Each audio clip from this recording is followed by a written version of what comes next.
Bore కొడుతుంది, బయట వాతావరణం బాగలేదని ఒక 2 రోజులు సెలవు వచ్చింటే దబదబా అంత సీరియల్ తిని, ఈ కాలంలో తిండి తిన్నా లేకున్నా ఎలక్ట్రానిక్స్ కి ఛార్జింగ్ లేకపోతే బతకలేం కాబట్టి ఛార్జింగ్ చేసుకొని, ఇప్పుడు అంతా ఇన్స్టెంట్ జీవితమే అయిపోయింది కాబట్టి కాఫీ మిషన్ లో కొంచెం డికాషన్ పెట్టుకొని, పాలు ఒక 4 రకాలు ఉంటే దాంట్లో ఒకటి వేసుకొని, ఇంట్లో వాళ్ళందరినీ పాండి అని త్వరగా రెడీ చేసి, మా పిల్లోళ్ళు ఫాదర్స్ డే కి ఇదిగో ఈ గ్లాసులు గిఫ్ట్ గా ఇచ్చినారు. ఈ స్పెషల్ ఏంటంటే దీని ఫ్రేమ్ లోనే కెమెరా ఉందన్నమాట, రికార్డ్ అయితే అంటే ఊరికే పెట్టుకొని పోతాంటే ఇంకా బంగారు ఆవరణాలు ఏమి లేవని ఒక వాచ్ తగిలించుకొని, ఇంకా మనం పోయే చోట కూడా వాతావరణం ఎట్టుంటుందో అని జాకెట్లు గొడుగులు అన్ని తీసుకొని, ఇప్పుడు నాకు ప్రయాణం అంటే భయం లేదు. ఎందుకంటే ఇదిగో ఈ టెస్లా కారు కొన్న తర్వాత ఎక్కడ ట్రిప్ కు పోయినా గానీ సుమారుగా సొగమే అవుతుంది పెట్రోల్ కంటే ధర.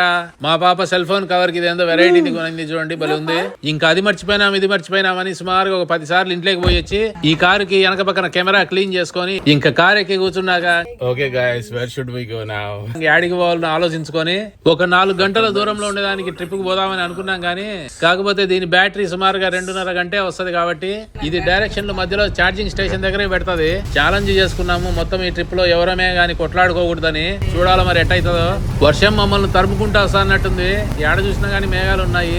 మేమేమో మేఘాల కంటే స్పీడ్ గా పోవాలని తప్పించుకుంటా మేఘాలు వర్షం లేని చోటికి పోతున్నాము. వెనక సీట్లో పడుకున్న వాళ్ళంత ప్రశాంతంగా ముందర డ్రైవింగ్ చేసేటప్పుడు ఉండలేను గానీ, ఎట్లా ఇది ఆటోమేటిక్ డ్రైవింగే కాబట్టి ఊరికనే కూర్చొని చూస్తా ఉండాలా. డ్రైవింగ్ చేసే స్ట్రెస్ అయితే లేదు. ఈ టెస్లా కార్ తో ప్రాబ్లం ఏంటంటే ఛార్జింగ్ స్టేషన్ యాడుంటుందో దాని చుట్టుపక్కలనే నడుచుకుంటా పోయేంత దూరంలోనే తినాలా. మనం తినాలనుకున్న రెస్టారెంట్ల దగ్గర పార్క్ చేసిపోయేంత దూరంలో మంచి రెస్టారెంట్లు ఉండొచ్చు ఉండకపోవచ్చు.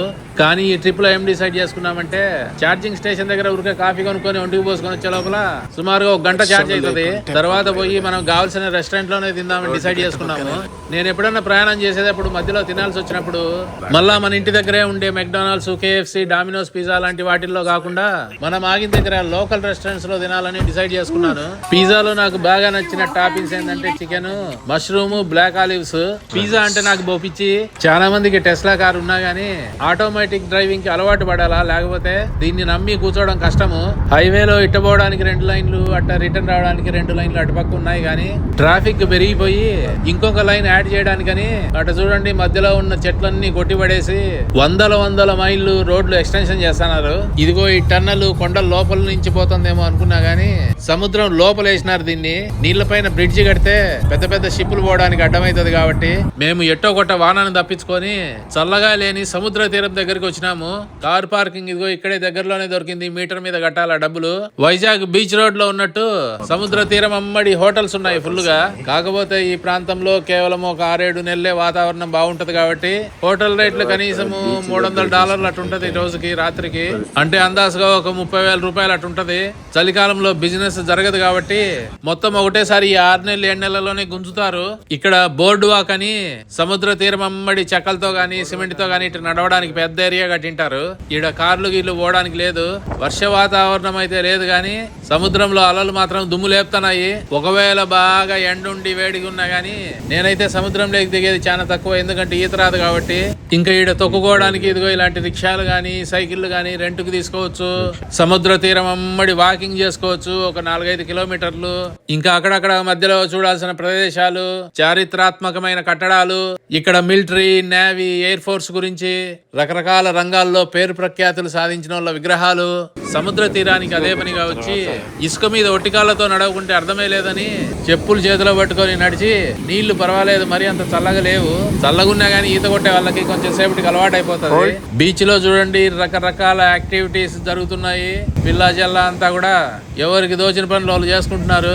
ఇప్పుడు ఎక్కడికి పోయినా గానీ చేతిలో సెల్ ఫోన్ మాత్రం కామన్. నా మాదిరిగా అనుకోండి, మనం చూసే ప్రతిదాన్ని వేరే వాళ్ళకి చూపించాలనే తపన. ప్రతి ఒక్కరూ చూపించేది బాగా మేకప్ వేసుకొని ఫోటోలకి వీడియోలకి కలర్లు పెంచి చాలా అందంగా చూపిస్తారు. నేనైతే కలర్ కరెక్షన్ అయితే ఏమి చేయలేదు. ఇవన్నీ కూడా సహజమైన రంగులే. ఈడ చూడండి ఈ పిల్లోని బూట్స్ పెడతాన్నారు. నాకు తెనాలి రామకృష్ణుని కథ గుర్తొస్తుంది. ఇసుకలో ఎవరన్నా పోగొట్టుకున్న బంగారు చైన్లు, ఉంగరాలు, గజ్జలు లాంటి ఏమన్నా దొరుకుతాయేమో అని మెటల్ డిటెక్టర్ దాంతో సెర్చ్ చేసుకుంటా పోతున్నారు. ఒకసారి మేము క్రూజ్ షిప్ లో పోయినప్పుడు బహామాస్ అనే దేశంలో సముద్రం నీళ్లలో ఆడుతుంటే ఏలుకున్న ఉంగరం పోయింది. మా పిల్లోడు అందరూ నీళ్ల లోపల తలబెట్టి అంతా చాలా ఎదిగినారు కనపడలేక. మీరు ఎప్పుడన్నా నీళ్ల దగ్గరికి పోయినప్పుడు ఏదైనా విలువైన వస్తువు ఏదైనా పోగొట్టుకున్నారా? వయసులో ఉన్న తుంటరి పిల్లలంతా వాళ్ళ పనులు వాళ్ళు చేసుకుంటున్నారు. తరచుగా బీచ్ కు పోయే వాళ్ళు టెంట్లు, బీచ్ చైర్లు మొత్తం సెటప్ అంతా కొనుక్కొని ఉంటారు. సొక్కాలిప్పి రోడ్ల మీద పరిగెత్తడం పిల్లలకి బో సరదా.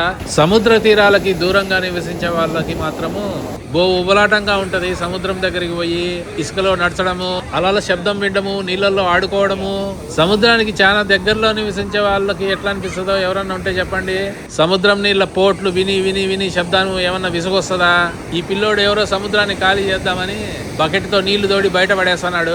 నేను కడపలోనే మొత్తం పుట్టి పెరిగినాను కాబట్టి మాకు సముద్ర తీరాలు దగ్గరలో లేవు. ఇంకా ఇసుకను చూడడం అంటే ఏడన్నా ఇల్లు కడతా అంటే ట్రాక్టర్ తో తెచ్చిపోసిన ఇసుకలో చిక్ చిక్ పుల్ల దాంకో పుల్ల అని ఇసుకలో ఆడి తలనిండా ఇసుక పోసుకొని ఇంటికి పోయి తిట్లు తిన్నాయే గుర్తొస్తాయి.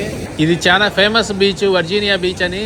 ఇక్కడ పబ్లిక్ రెస్ట్ రూమ్లు అంతా ఉన్నాయి. తర్వాత ఇటు పక్క డౌన్ టౌన్ మాదిరిగా మొత్తం ఈ వీధమ్మడి ఫుల్ గా షాపులు ఉన్నాయి. వీళ్ళు చూడండి మోటార్ సైకిళ్లలో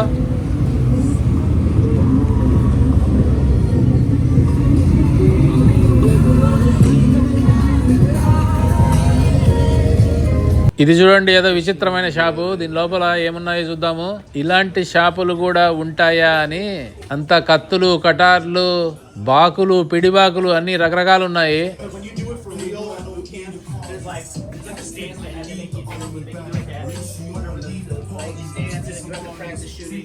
ఇంకా వైలెన్స్ ఎందుకులే అని పక్కనే ఉన్న ఐస్ క్రీమ్ షాప్ లో ఏమేమి ఉన్నాయో చూద్దాము. మా వాళ్ళు ఫుల్ గా ఫ్లేవర్లన్నీ ట్రై చేస్తున్నారు. శాంపిల్ అని ఏం కొనాలా అని డిసైడ్ చేసుకోలేకున్నారు. నాకు వెనీలా ఐస్ క్రీమ్ అంటే చాలా ఇష్టము. మీరు ఏ ఫ్లేవర్లు ఇష్టపడతారు? ఫోన్లలో కొనుక్కోవచ్చు కానీ షేర్ చేసుకోవడం కష్టమని 1-2 కప్పులు ఆర్డర్ చేసుకొని ఇంకొక కప్పు ఎక్స్ట్రా ఇప్పించుకొని షేర్ చేసుకున్నాము. ఇంకా బీచ్ లోనే కూర్చొని ఐస్ క్రీమ్ తిని హోటల్ ఏడన్నా బుక్ చేసుకుందామంటే ఏం దొరకలేదు. ఒక్కొక్కటి $400, $500 ఉంటే ఎంత 4 గంటల దూరమే కదా, ఇంటికి పోయి హాయిగా పడుకోవచ్చు కదా అని రిటర్న్ బయలుదేరి మధ్యలో ఇంకొక చిన్న ఊర్లో ఆగి అమ్మయ్య ఇంతవరకు కొట్లాడుకోలేదని అనుకున్నాం. కానీ ఈడ రెస్టారెంట్ లో ఏ టేబుల్ మీద కూర్చోవాలనే దానికి గలాట అయిపోయింది. థాయ్ రెస్టారెంట్ లో డ్రంకన్ నూడిల్స్ అని ఫ్లాట్ నూడిల్స్ మాదిరిగా ఉంటాయి అదొకటి. మళ్ళా థాయ్ బేసిల్ ఫ్రైడ్ రైస్ అని కారం లెవెల్ ఎంత కావాలంటే అంత చెప్పుకోవచ్చు. ఇదేం పాటో చెప్పుకోండి. వర్జీనియా రాష్ట్రం అంతా కూడా మొత్తం అడవి ప్రాంతం అనమాట. ఇండ్లు కట్టాలన్నా, రోడ్లు వేయాలన్నా, ఏ డెవలప్మెంట్ చేయాలన్నా గానీ చెట్లను కొట్టాల్సిందే. చెట్లను నరికే వాళ్ళు ఎట్ట నరుకుతారబ్బా అని అనిపిస్తుంది. కానీ చికెన్ షాప్ లో రోజు చికెన్ కట్ చేసే వాళ్ళకి ఎట్ట అనిపిస్తుంది అన్నట్టు ఉంటది. ఇట్ట సముద్రాన్ని చూడడానికి ఒక రోజు పోయింది కాదు కానీ సముద్రం మీదే క్రూజ్ షిప్ లో ఎన్ని రోజులు ప్రయాణం చేసినాము, ఎక్కడెక్కడ ఏమేమి అందమైన ప్రదేశాలు అలస్కాలో చూసినాము. ఇదిగో ఈ వీడియోలో ఉంది చూడండి. గోపురాలు తీసుకుంటే కట్టారు, రకరకాల ఆటలు.